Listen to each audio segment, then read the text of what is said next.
How to feed your mental health on a budget? That is such an important question right now. We've created a new ebook, Brain Food on a Budget, that our team has developed to help you. I'm Dr. Drew Ramsey, everyone. I'm a nutritional psychiatrist, and I just wanted to come on and give you 4 or 5 of the most important points and food categories and some of our tips on how you can get those foods and all the nutrients they have for your mental health and still save money. Now, everyone, what is nutritional psychiatry? Well, just one step back. This is how we think about nutrition and our food choices based on the most recent research on how nutrition impacts mental health, particularly things like our risk of depression and anxiety. So let's talk about brain food on a budget.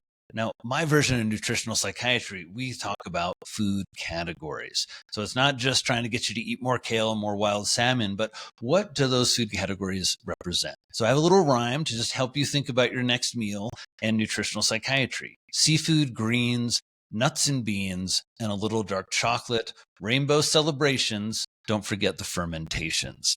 Now, we're going to go through those food categories with budget in mind because it's so important these days with food prices really skyrocketing and more people feeling food insecurity that we really know that our money is going as far as it can to take care of our brain health and our mental health. And again, more than ever, we know nutrition is one of the biggest decisions we make. Let's talk about seafood and how to get that on a budget. Now, a lot of folks have great tips, but I'd say my top one is tinned fish or fish that is frozen. Now, first of all, when you're talking about fresh fish in the grocery store, it's always been frozen and then defrosted for you.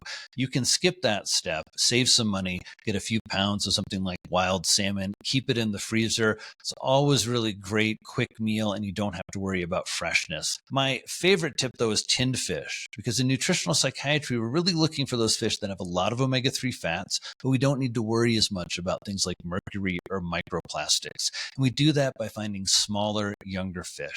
So anchovies, learning to make a real Caesar salad, or sardines, pasta con sarde is one of my favorite recipes. You can learn a lot about how to use seafood and how to save money with tips like this in our resource, Brain Food on a Budget, this great new ebook. All right, next food category up would be greens, leafy greens. Wow, nutrient density, right? 20 to 35 calories per cup of greens. And you're getting more than 100% of your daily need of vitamin C, vitamin A, vitamin K, folate, fiber. You're getting these phytonutrients, or these incredible molecules that plants bring to the table, and they really protect our health. Got a lot of interesting videos up about phytonutrients, and particularly some of the purple ones called anthocyanins. So please check that out for more detailed information.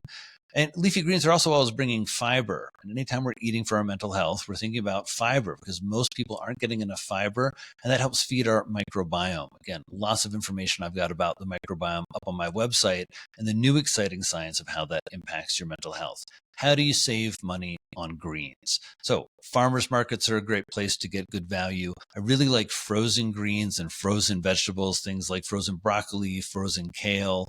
Greens are really easy to grow during the fall, summer months, even spring, right? It's just, if you have a little backyard and you like gardening, really easy to grow some greens for yourself.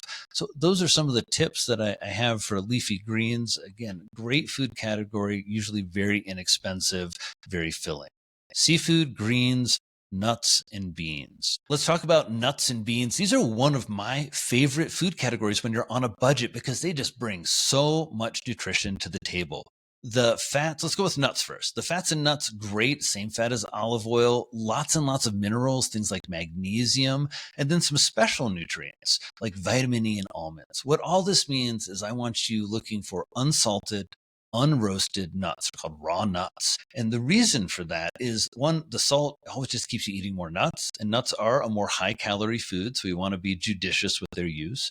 And the other is, when you're roasting nuts, I like the raw nuts because you can smell the bag, you can tell whether they're fresh or not. Because a lot of times, you really don't want a rancid nut, right? Those fats have spoiled. So getting this food category right, cashews, almonds, walnuts, again, look for them on sale because nuts store really well. You can store them in the fridge, for example. So looking for those deals, buying a pound or 2 pounds at a time, raw and unsalted.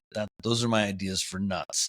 Now, beans, wow, this is one of the best categories for a budget because you can get dried beans. I mean, incredible value. You can eat for weeks on a couple pounds of dried red beans, dried black beans. For me, the quick kind of everyday value of canned beans, I find a really nice price point, sometimes 99 cents or $2 for a can of beans.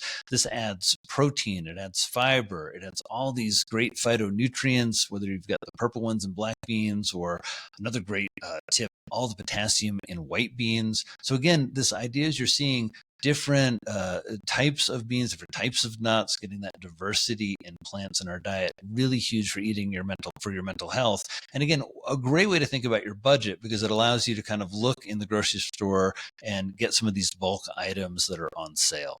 All right.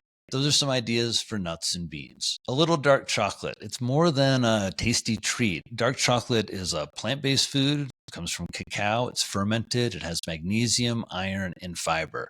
These are some of the most important nutrients for our mental health. The problem is so many people are eating dark chocolate that's really expensive, as like a confection or candy.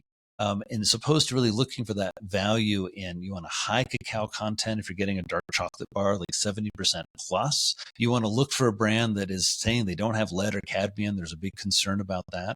And then I recommend people maybe go with the original, that there's great value in just cacao beans or in cocoa, right? Because you're getting the essence of dark chocolate and you can add in the sweetener.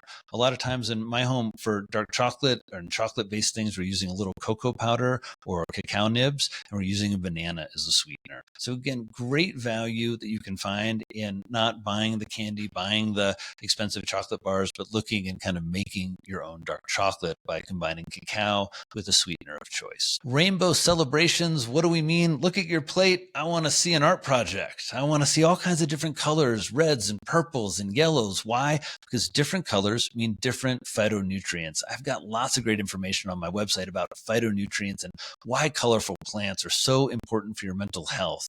Part of it is that they adjust and tune the microbiome, meaning that they kind of help us have a microbiome that is more trending towards decreasing inflammation. Another reason different colors are so important is it means we're bringing different nutrients and different phytonutrients to our plate without really needing to count anything. I always encourage myself, and I'm going to encourage you, add another color. Now, how does this save money? Well, it allows you to kind of look at your fridge and thinking about kind of taking little different ingredients, different pieces, and adding to what's both a beautiful plate on Instagram, but also allows you to have the most nutrient density on a budget. You're adding a little bit of carrot, a little red pepper, a little red onion, right? And you're getting something that's both much more beautiful, but also has a larger diversity of nutrients for you and for your health. Don't forget the fermentations. How could we forget the fermentations these days with all the incredible microbiome science coming out? Because that's what fermented foods are all about. Lots of information up on my site and lots of videos about this, lots of interviews I've done, because microbiome science is so interesting and it's new. It means that eating fermented foods, which are foods that have live bacteria in them, things like kefir, yogurt, miso, kimchi, sauerkraut, means that we're adding and modifying the types of bacteria that live in our gut, mainly in our colon. Now that's wild. How does that relate to our mental health and brain health? And how does that to do with a budget? Well, let me tell you. Inflammation, regulating inflammation, and this gut-brain axis is just where the science is headed. And it's a powerful lever that you have to influence your health and your mental health. More fermented foods are also great on a budget because it's just a little bit, right? You can buy a big thing of kefir. You're going to have more what's called colony forming units. That's what you see on the probiotic pills. You're going to have more colony forming units in a serving of kefir than anything else in the grocery store. Seriously, like up to 1 trillion colony forming units. So this is where fermented foods are of great value. Don't waste your money on probiotics. Spend your money on fermented foods. Even better on the budget, you can make your own.